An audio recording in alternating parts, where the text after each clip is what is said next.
He played Trapper John on the TV series MASH. In addition to being an actor, director, and screenwriter, he's also a very successful investor and entrepreneur.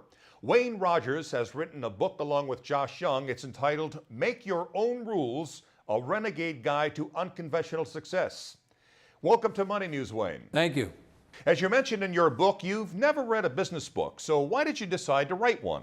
Well, I didn't start out that way. I was fascinated by the banking crisis and the fact that the Congress had adequately failed to deal with it. In fact, the Congress caused it. As a consequence, that's what I started to write, and the publishers said, no, we're not terribly interested in that. There'd been too much said about it. I said, but I got a whole different view. And they said, well, we have another idea. Why don't you try this? And I said, I don't write how-to books. I'm not smart enough to tell other people how to run their business, but I could write about my own business experiences if that works out for you. So they said yes. So that's what we did.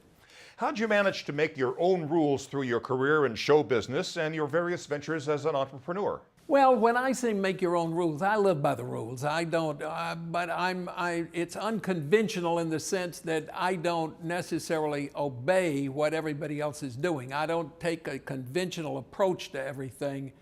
In fact, one of the things I think as an actor or any artist, writer, musician, whatever, you take a creative approach to things. And I think the best entrepreneurs also take a creative approach to what they're doing. They're not administrative, they're creative.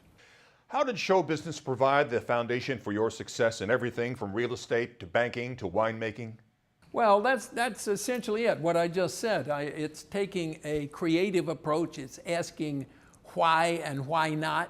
It's questioning everything you do. It's having an insatiable curiosity, which I do. I'm cursed with an inquisitive mind, so I'm always asking questions. So I take nothing for granted.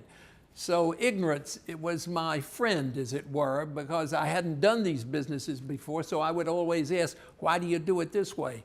Why can't you do it that way? And all of these various things. And that served me very well to learn everything that was going on in a business. You will look for turnarounds. One turnaround you did and are apparently quite proud of is perhaps very appropriate to mention now with the wedding season upon us. Kleinfeld, a huge New York-based bridal emporium. How did you manage to do that, turn it around? Well, you think you can do something. Your ego tells you, oh, gee, this is nothing. I can turn this thing around in a year and a half. Well, it took us about 3 years, really.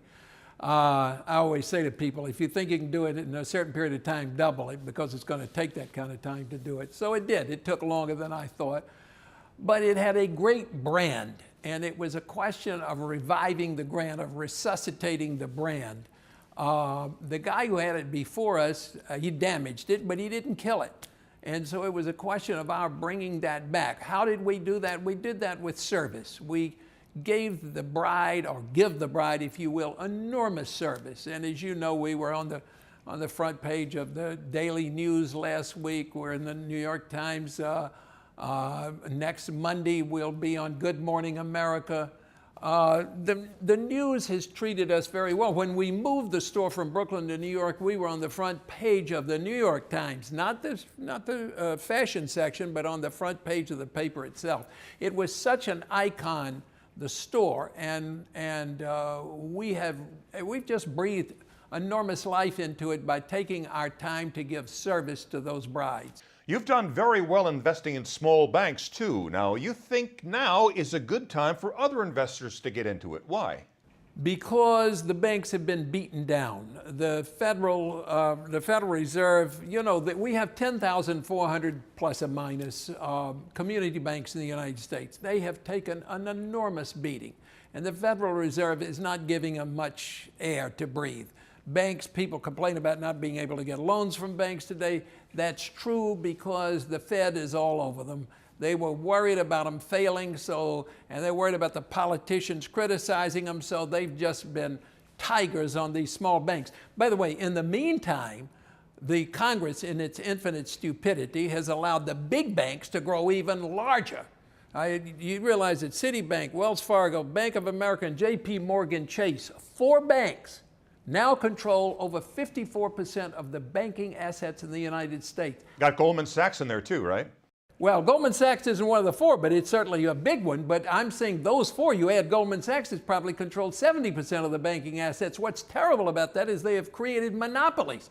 The exact thing that they did not intend to do, they have done because they're dumb, the Congress, you know. They make them not too big to fail, they're too big to exist. They've thrown away the antitrust laws. We're headed towards a fascist economy in which you have big government, big corporations, and big labor, and they're all in cahoots to strangle the entrepreneur. Starting a business can be very difficult. What are some of the biggest obstacles someone has to overcome to make it work? I think the first thing an essential element, if you will, is having love for what it is you're doing. Actually, that's not a strong enough word. A passion. You must have passion for it, because you're going to get knocked down 2 or 3 times along the way, and the only thing that can save you, to make you stand up again and go back at it, is having a passion for your business. So that you have to have. That's an essential ingredient. The second thing you have to have is some background and technical ability to analyze the business. You don't have to know the business. You can be a neophyte, but you've got to be willing to dig and do deep homework. As a friend of mine once said to me, the orchid, as beautiful a flower as it is, has its roots well grounded in manure. So you've got to get your hands in the manure to find out whether or not this is a business that can be turned around, can be made to grow, can be started. You have to do that. If you don't do the homework, you're going to waste a lot of time. All right, remembering the character you played on MASH, Trapper John, MD.